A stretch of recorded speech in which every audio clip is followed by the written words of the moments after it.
अरे यार, फिर से तुमने करेले बनाकर रख दिए। तुम्हें कितनी बार बोला कुछ अच्छा बना लिया करो। अगर कुछ अच्छा खाना है तो पहले माँ जी को समझाओ। जरूरी नहीं होता कि हमारे खेतों में जो भी सब्जी हो वो गांव से यहाँ शहर में लाकर रख दे और हम वही बनाकर खाते रहे। प्रियांशी ये बोल ही रही होती है कि तभी प्रियांशी की सास और ध्रुव की माँ कमला अपने कमरे से निकल कर आती है और कहती है, तुम्हें तो शुक्र करना चाहिए कि आजकल के इंजेक्शन वाले जमाने में भी तुम्हें खेतों की शुद्ध सब्जियां मिल रही हैं।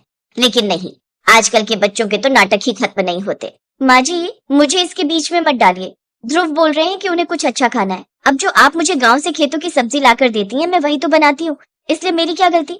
आप तो घूम फिर कर मुझे ही सुनाने लगती हैं। अरे नहीं नहीं, प्रियांशी झूठ बोल रही है। मैंने कब खाने के लिए मना किया? प्रियांशी, तुम भी ना बेकार में मजाक करती हो। प्रियांशी ध्रुव को घूर कर देखती है और वो हंसना पूरी तरह से बंद कर देता है।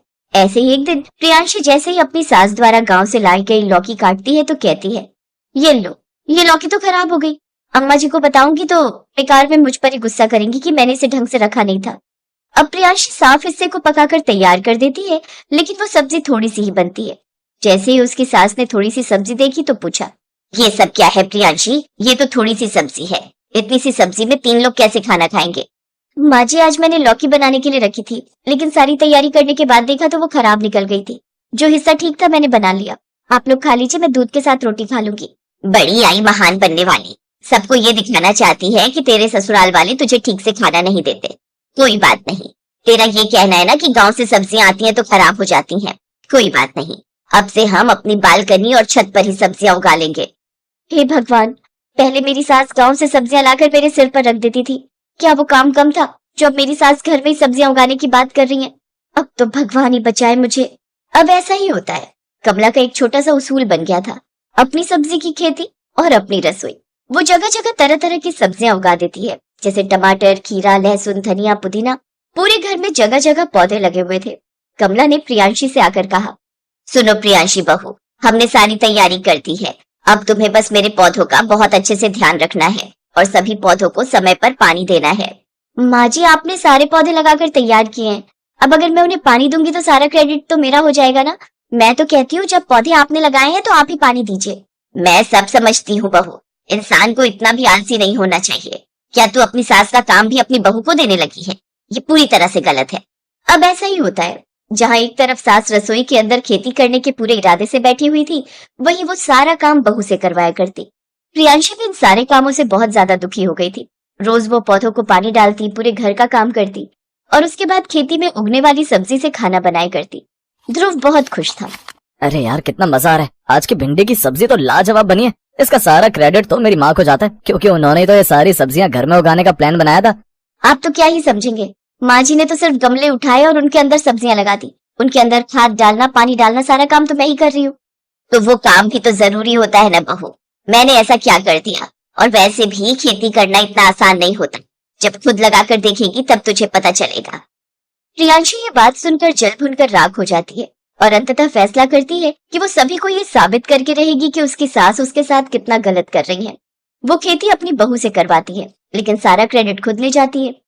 इन सब चीजों से परेशान होकर प्रियांशी ने कहा, अब अगर वो नए पौधे लगाएंगी तो मैं उन पौधों को खराब कर दूंगी।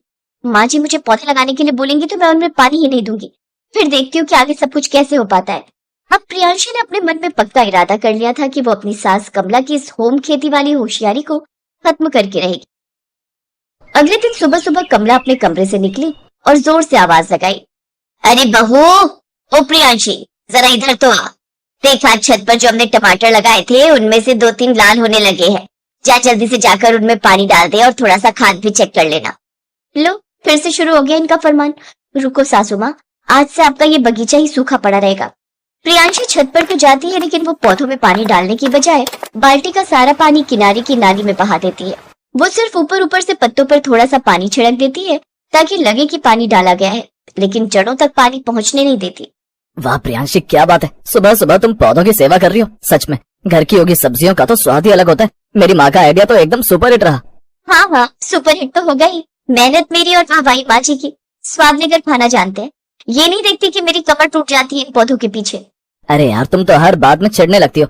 माँ ने तो मेहनत करके गमले और बीज मंगाए थे। चलो अब जल्दी से नीचे आओ, ऑफिस के लिए देरी हो रही है।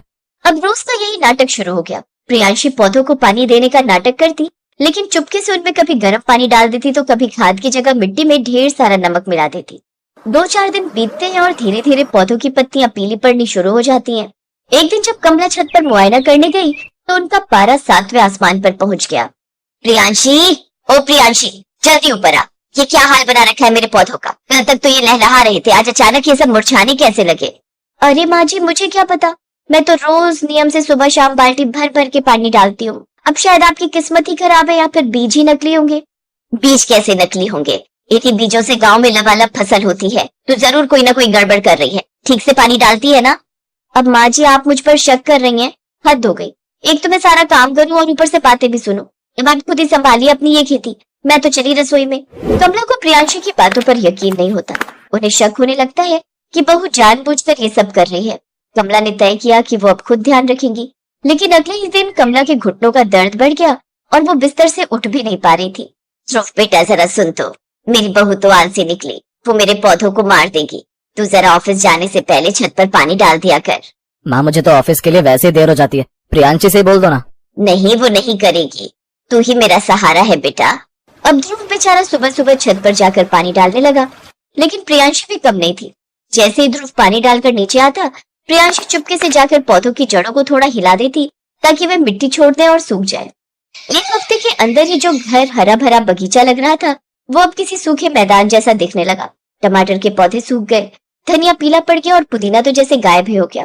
ध्रुव एक दिन परेशान होकर रसोई में आया। प्रियांशी, सच बताओ, तुम क्या कर रही हो? माँ के घुटनों में दर्द है, मैं पानी डाल रहा हूँ, फिर भी सब्जियां क्यों नहीं उग रही? आज ऑफिस में मेरे दोस्त पूछ रहे थे कि घर की ताजी भिंडी कब खिलाओगे, पर यहाँ तो भिंडी का पेड़ ही मर गया। ध्रुव, मैंने पहले ही कहा था कि शहर की हवा और गांव की मिट्टी में फर्क होता है। माँ जी जबरदस्ती यहाँ गांव बसाना चाहती हैं। अब देखो, पैसा भी बर्बाद हुआ, गमले भी सड़ रहे हैं और घर में मच्छर अलग से हो रहे हैं। तभी कमला लंगड़ाती हुई वहाँ आती है और प्रियांशी के हाथ में एक डिब्बा देखती है जिसमें वो कुछ छुपा रही थी। दिखला तो बहू, तेरे हाथ में क्या है? तू क्या छिपा रही है मुझसे? कुछ नहीं माँ जी, ये तो बस कूड़ा है। कमला जबरदस्ती प्रियांशी का हाथ पकड़ती है और देखती है कि उस डिब्बे में नमक और विनेगर है। कमला का दिमाग ठनक जाता है। नमक और सिरका? तो तू ये सब कर रही थी मेरे पौधों के साथ? तभी मैं कहूँ कि मेरे कलेजे के टुकड़े जैसे पौधे रातों रात कैसे सूख गए। तूने जानबूझकर मेरे पौधों में नमक डाला ताकि मेरी मेहनत मिट्टी में मिल जाए। हाँ माँ जी, किया मैंने, क्योंकि आपकी इस खेती ने मेरा जीना हराम कर दिया था।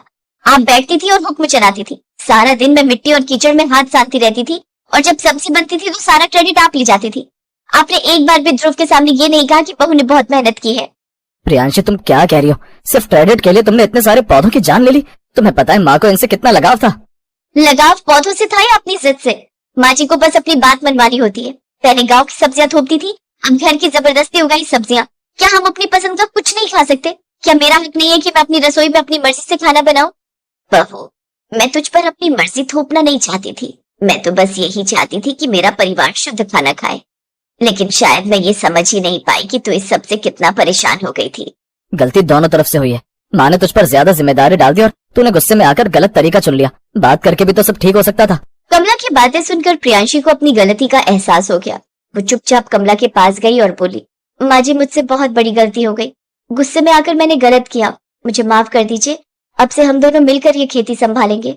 बहू, रिश्ते पौधों जैसे होते हैं, अगर समय पर प्यार और समझ का पानी मिलता रहे तो हमेशा हरे भरे रहते हैं। और अब से इस खेती का सारा काम हम तीनों मिलकर करेंगे ताकि मेहनत का क्रेडिट भी सबको बराबर मिले। उस दिन के बाद घर की छत पर फिर से हरियाली लौट आई।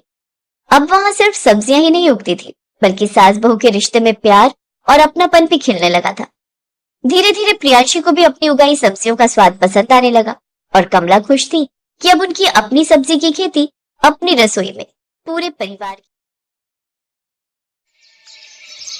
झुमरी गुस्से में बेलन लिए दरवाजे पर खड़ी थी। कम से कम उसने 50 बार तो एक ही बात अपने बच्चों से दोहरा दी थी। आज आने दो तुम्हारे बापू को, इतने बेलन पड़ेंगे ना कि खोपड़िया का चकला बन जाएगा। तुम दोनों क्यों हंस रहे हो? माँ, तुम रोज ऐसे बेलन लेकर एक ही डायलॉग बोलती हो, पर बापू जैसे ही आते हैं तुम सारा गुस्सा भूलकर उन्हें रोटी देने लगती हो।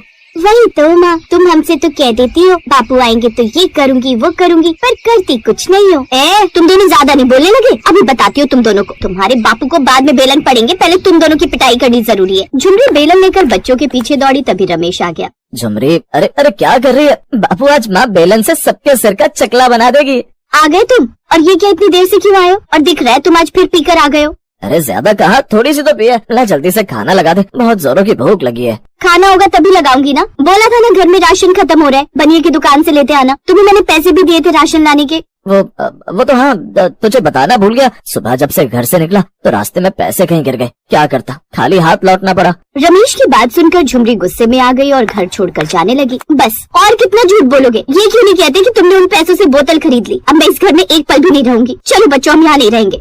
अरे झुमरी सुन तो, गुस्सा थूक दे। कल मैं पक्का राशन लेकर आऊंगा। इतनी सी बात पर घर छोड़कर थोड़ी जाते हैं। तेरे और बच्चों के सिवा मेरा है कौन? मैं तो तुम सबके बिना रह ही नहीं सकता।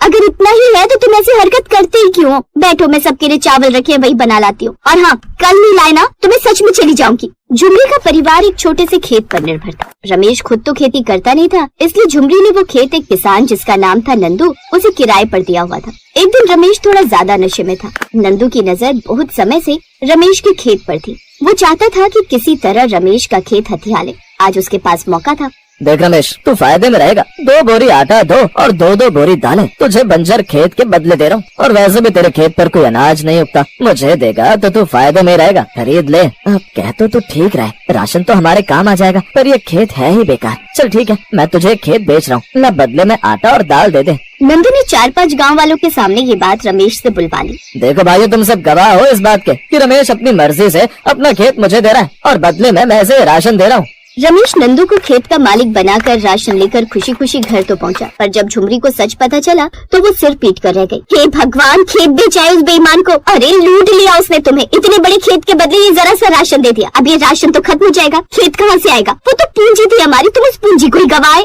अरे मैं नशे में था, मुझे होश ही कहा था। अब मैं क्या करूं? अब तो खेत गया हाथ से। एक खेत का ही सहारा था, वो भी छिन गया। अब क्या ये रोटी दाल बनाकर सड़क पर बैठकर बेचूं? झुमरी गुस्से में राशन के बोरों की तरफ देख रही थी। अनजाने ही उसने अपने मुंह से कुछ ऐसा कह दिया था जिसके बारे में वो दोबारा सोचने लगी। इसका मतलब मैं ऐसा कर सकती हूँ। अब मेरे पास बस एक यही रास्ता है जिससे घर का खर्चा निकल सकता है। खेत तो अब हमारा रहा नहीं, पर ये आटा दाल तो हमारे हैं। शाम को झुमरी बाजार गई और 2 बड़े पतीले और एक तंदूर खरीद लाई।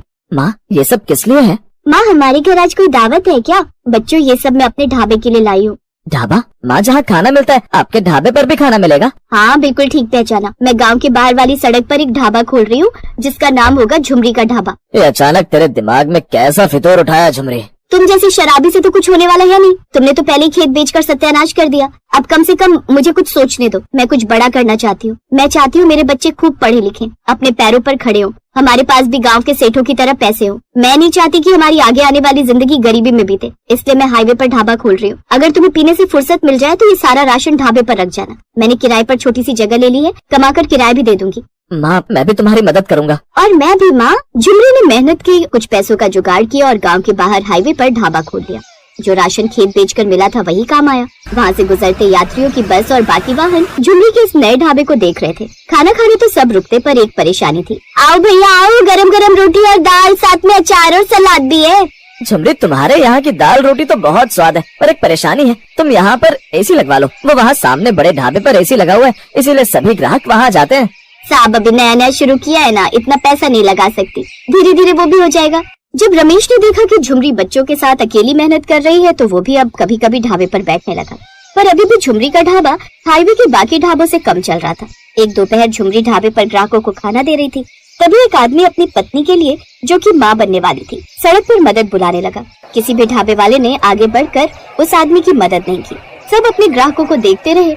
कोई तो होगा जो मेरी मदद करे। मेरी पत्नी माँ बनने वाली है, हमारे पास कोई सुविधा नहीं है, हमारी मदद कीजिए। झुमरी की नजर मदद के लिए पुकारते उस आदमी पर गई। सुनो जी, तुम ढाबा संभालो, मैं अब भी आती हूँ। झुमरी, क्यों किसी के फटे में टांग अड़ा रही है? अपना ढाबा देख। ऐसे किसी की मदद करना ठीक नहीं।